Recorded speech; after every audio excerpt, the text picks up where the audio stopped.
आप यहाँ short notice पे आए। जैसे कि आप लोग जानते हैं, कल से कंट्रोवर्सी कश्मीर में करने की कोशिश की गई है।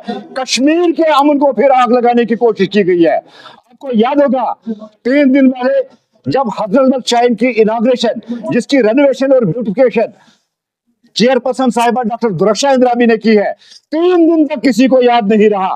लेकिन 3 दिन के बाद कुछ गुंडे अंदर घुसते हैं, दहशतगर्दाना तरीके में अंदर वो अशोक चिन्ह का तोड़ फोड़ करते हैं। एक सोची समझी साजिश के तहत हो रहा था, क्योंकि जैसे कल से हमने देखा है कि मुख्तलिफ पॉलिटिकल पार्टीज इस इशू को और ज्यादा पेट्रोल डालने की कोशिश कर रही है और वो स्ट्रैटेजी करिए। जहां तक नेशनल चिन्ह का ताल्लुक है, ये खाली भारतीय जनता पार्टी का चिन्ह नहीं, ये हर एक हिंदुस्तानी भारतीय का चिन्ह है। अगर हम हज पे जाते हैं, वहां पासपोर्ट पे एक चिन्ह होता है, और जो कार्ड हमारे गले में होता है जब हम मक्का शरीफ या हम मदीना शरीफ जाते हैं या काबा शरीफ, तब भी ये कार्ड हमारे गले में होता है और ये चिन्ह वहां भी लगा होता है।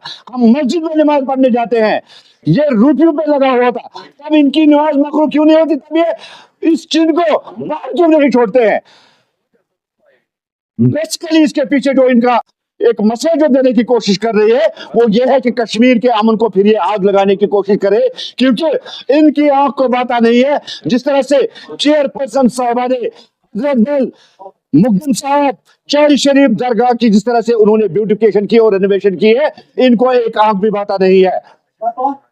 जिस तरह से कल गुंडे अंदर घुसे, जिस तरह से कल उन्होंने वहां तोड़फोड़ की है, मैं जम्मू कश्मीर पुलिस के उस 2 कंपनी रहती है, 2 रहती है, उनसे मैं सवाल करना चाहता हूं, मैं डीजी साहब से सवाल करना चाहता हूं, आपकी पुलिस कहाँ थी जब भारत के मुख्त पे कल चोट की गई, जब भारत के सिर पे वहां पत्थर से चोट की गई? आपकी पुलिस के तमाशे ही बैठे थे, पत्थर और डंडे कैसे अंदर पहुंचे जब वहां फिस्टिंग करके अंदर सबको छोड़ा जाता है?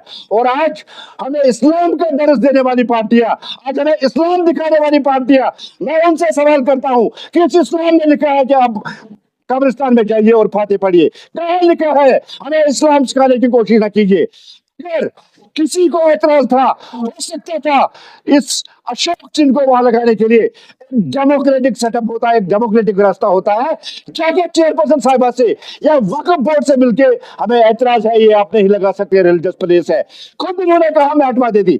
लेकिन जो तरीका उनका था, ये उसामा बिन लादेन का तरीका था। ये डेमोक्रेटिक कंट्री में किसी भी सूरत में बर्दाश्त नहीं करेंगे और भारतीय जनता पार्टी इसको किसी भी सूरत में बर्दाश्त नहीं करेंगे।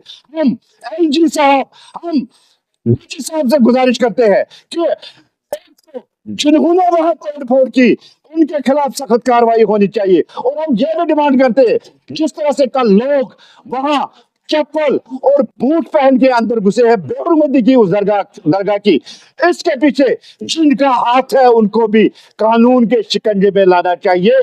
और मेरी पार्टी, भारतीय जनता पार्टी, किसी भी सूरत में बर्दाश्त नहीं करेगी कि राष्ट्रीय चिन्ह की तोड़ फोड़ की जाए। जिन्होंने ये किया है उनको कानून के दायरे के अंदर लाके उनके खिलाफ कड़ी से कड़ी कार्रवाई होनी चाहिए। का क्या कसूर है? यही कसूर है रेनोवेशन की, ब्यूटिफिकेशन की, हमारी स्टाइलों की, अकाउंटेबिलिटी लाई, ट्रांसपेरेंसी लाई, यही कसूर है उनका। वो आयरन लेडी है, किसी से घबराने वाली नहीं है, किसी से डर कर दबने वाली नहीं है। वो आयरन लेडी है, जवाब देना जानती है। वो कह चुके हैं, अगर किसी को ऐतराज है या लगा नहीं सकते, एक प्रॉब्लम है डेमोक्रेटिक सेटअप में, आप उनको बोल सकते थे, आप इनको अप्रोच कर सकते थे, लेकिन जो तरीका था ये उसामा बिन लादेन का तरीका था जो उन्होंने अफगानिस्तान में अपनाया था। ये तरीका इन गुंडों, इन गानों, इन दहशतगर्दों ने कल हजरत बल में अपनाया।